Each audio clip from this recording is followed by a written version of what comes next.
1943, the famous ENIAC computer was built. Computer system was built at the University of Pennsylvania. Now, in the early days, the computers were so big as a room. Very, very big. And then, when the technology started to get higher and higher, the computers started to compact until they reached a limit as big as smartphones. Because smartphones are also almost as powerful as computers.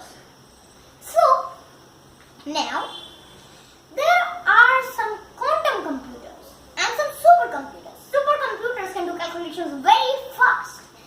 But quantum computers can do them even faster than a supercomputer.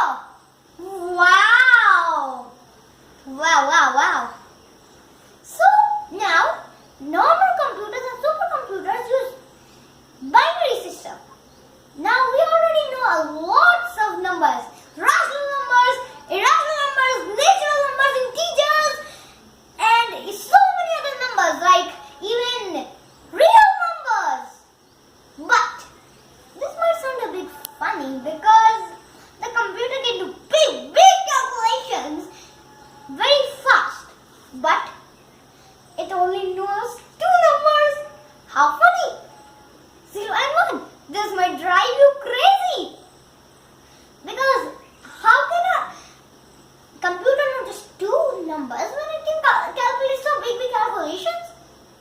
Because it uses those numbers and makes it in the machine language and answers the right answer. But the quantum computers also uses the binary system. But instead of using bits, it uses qubits. What are qubits now?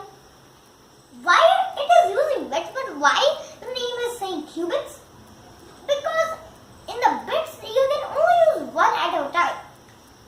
But in this qubits you can use 0 and 1 at the same time. At one time 0 and 1. So now how can plants do quantum computing? I'm going to tell you how plants do quantum computing. Now, how do we start this? You need to understand a cycle called photosynthesis. Now, photosynthesis is a very complex cycle. So, I'm going to tell you in detail in another video. So, in this video, I'm going to tell you it in a simple and easy way. So, we all know that light contains photons. Now, the photons hit on the surface of the leaf and then electrons get excited and then become excitons. Now, after they become excitons, they have to bounce their way to the reaction center. Now, they bounce on something called a chromophores. Now, in the reaction center, before they have then water molecules and carbon dioxide are waiting for them to become glucose. Because glucose's formula is C6H12O6. So this is the formula of glucose.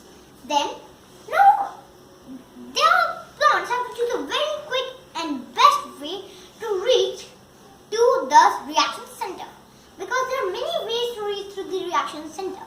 But they have to find a very quick way, the best way to reach there. So this is what they have to do. They do it very fast. That's why scientists suggest they are quantum computers. So now, next time you go outside and see the plants, don't say they are just plants. Say, look, there are quantum computers. And when I grow up in the future, I think I would like to operate in quantum computer too. Till then, bye bye. Have fun with plants. Stay home.